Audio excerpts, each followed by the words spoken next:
Assalamualaikum warahmatullahi wabarakatuh. Apa kabar semuanya? Kali ini Kak Arin akan membuat kapurung yang sederhana menggunakan bahan-bahan ala kadarnya dan juga peralatan yang sederhana ya. Karena sebenarnya saat ini Kak Arin sedang berada di rumah kebun, tapi kepengen makan kapurung, jadi ya wes langsung gas bikin.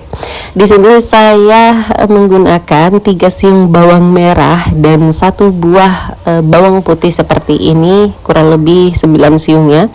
Kemudian 3 saset Royco ayam, opsional bisa pakai rasa lainnya, dan 300 gram kacang tanah yang saya sangrai terlebih dahulu sampai garing terkelupas kulitnya seperti ini. Berikutnya saya menggunakan 2 kaleng sarden. Sebenarnya ini rasanya akan lebih enak ketika teman-teman menggunakan tongkol asli yang dimasak kuning, lalu gunakan kuah dan daging ikan tongkolnya. Berikutnya di sini ada tepung kanji atau tepung tapioka 1 kilo atau bisa diganti dengan sagu asli. Selanjutnya saya menggunakan 2 ikat kangkung. Untuk sayur-sayurannya sebenarnya ini bisa dikombinasikan ya, lebih banyak jenisnya sebenarnya lebih enak. Bisa menggunakan daun bayam atau daun kacang atau kacang panjang juga bisa. Berhubung karena stok yang ada di sini hanya kangkung, jadi saya hanya menggunakan 2 ikat kangkung saja. Dan saya tambahkan lagi 1 buah jantung pisang. Untuk jantung pisangnya ini saya iris di atas air yang mendidih, yang sebelumnya sudah saya kasih garam. Tujuannya agar tidak lengket dan agar tidak berubah warna menjadi hitam. Tahapan selanjutnya yaitu larutkan tepung kanji tadi terlebih dahulu menggunakan air kurang lebih 1 liter sambil diaduk-aduk seperti ini, sembari merebus air kurang lebih 3 liter sampai mendidih. Nah ini dia, untuk kacangnya sudah saya blender sampai sehalus ini, jadi agak kasar-kasar dikit aja ya, rasanya akan lebih enak. Jangan terlalu halus juga, nanti akan menyatu dengan kuahnya. Berikut ini untuk tepung kanjinya yang sudah dilarutkan menggunakan air dingin tadi. Selanjutnya disiram menggunakan air yang mendidih, air yang benar-benar panas banget, sambil diaduk-aduk seperti ini tanpa henti. Nah cara ngaduk-ngaduknya ini nggak ada saya durasinya, nggak ada saya skip, dan juga nggak ada yang saya percepat. Jadi prosesnya itu kurang lebih seperti ini, karena kebanyakan teman-teman di luar sana yang gagal itu di proses pembuatan kanjinya ini. Cara membuatnya terkadang tidak bisa jadi matang ya. Intinya di sini tantangannya yang berat pada saat membuat kanjinya. Jadi ya seperti di video ini bisa teman-teman lihat sendiri, secara bertahap saya tambahkan air yang benar-benar panas, yang benar-benar mendidih sampai berbuih-buih sambil diaduk-aduk seperti ini. Nah ketika teksturnya udah mulai keras seperti ini, tambahkan air lagi agar tidak begitu keras, dan kemudian untuk kecepatan ngaduknya itu ditambah. Nah seperti ini ya, untuk kecepatan ngaduknya ditambah ketika sudah mulai mengeras seperti ini. Jadi untuk 1 kilogram tepung kanji itu jadinya banyak banget ya teman-teman. Di sini bisa kita lihat hasilnya bisa sebanyak ini. Diaduk terus sampai benar-benar kelihatan udah mateng kanjinya, atau warnanya itu sudah mulai berubah dan teksturnya jadi lengket. Nah kurang lebih seperti di video ini ya, untuk hasil kanjinya ketika udah matang, udah disiram menggunakan air mendidih. Tapi ini harus terus diaduk lagi untuk memastikan bagian bawah-bawahnya itu tidak ada yang menggumpal.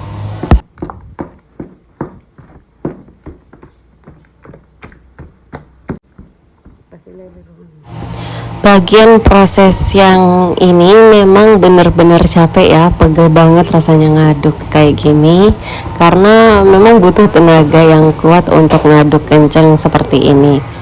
Nah kira-kira seperti ini udah matang, cukup untuk kanjinya. Selanjutnya Saya tumis terlebih dahulu bumbu yang sudah saya haluskan tadi, yaitu bawang putih dan bawang merah. Ditumis sampai aroma harumnya keluar.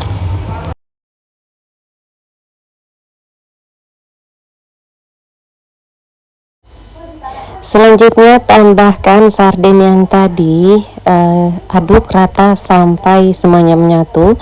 Karena sebenarnya untuk sardennya ini kan udah mateng ya, jadi kita tinggal menghangatkan aja dan agar rasanya lebih enak ketika menyatu dengan bumbu halus yang tadi. Berikutnya tambahkan penyedap rasa, dan ini nanti bisa dites juga ya ketika udah tercampur semuanya dan dirasa masih belum cukup asin. Pas di lidah boleh ditambahkan garam halus secukupnya. Untuk tahapan awal di sini saya hanya menggunakan 3 saset royco ayam. Kemudian saya lanjut untuk menumis kangkungnya tadi, untuk sayurnya tadi sampai matang. Jadi nanti tinggal langsung ditambahkan aja ketika udah pada matang di sini untuk sayur-sayurannya.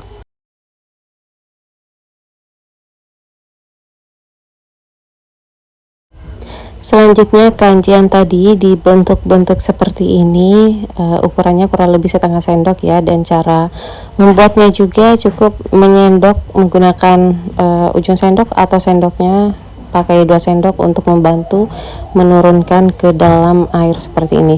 Nah, jadi bagian bawah sini memang wajib sekali diberi air bersih.